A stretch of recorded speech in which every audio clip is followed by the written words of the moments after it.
What's going on, everybody? It's George Caliors, and no excuses, functional strength conditioning, just a cover name. Doesn't mean too much right now. But it's 10 o'clock right now in Wisconsin. I'm at home, in my bedroom. Just got my Encyclopedia of Underground Strength and Conditioning by Even-Esh. And as soon as I opened it up, started reading it. Got to chapter 4, page 20, talking about how he used to sit in the convenience stores reading all the strength and muscle magazines and buying muscle books and this and that. But it wasn't until kind of a fluke that he started lifting. And it was really his older brother who had lifted first. And I didn't have an older brother, but I do remember lifting in my basement.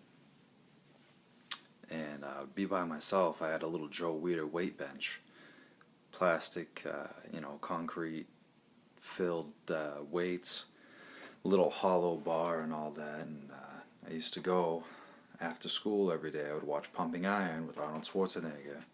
He would read the Encyclopedia of Modern Bodybuilding by Arnold Schwarzenegger, and I used to work out sets of 10, whatever the case was. Pump up with the bench, put the bar on my back, squat it. Used to have like a leather belt from my dad. I used to put that around my waist and squat with that on. And it's funny because Even-Esh did the same thing. His first one was, his first workout that he remembers was the squat. He had to pick it up and put it up and over onto his back, and he realized one day that 65 pounds couldn't get back up and over. So he had to find a way how to put it down. He sat down on the bed or whatever and figured it out. And it's just kind of funny to me because we both just fell in absolute love with lifting. Everything that we did was sucked into it, or we were sucked into it, and it's I don't know. It's just funny how some people's minds work.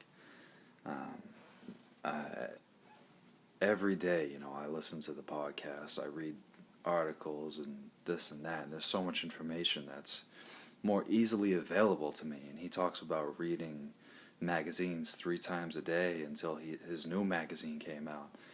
Well, I listen to the same podcast 3 or 4 or 5 times until the new podcast comes out, either with Mark Bell or with Zach Even-Esh himself, whoever it is, Barbell Shrugged.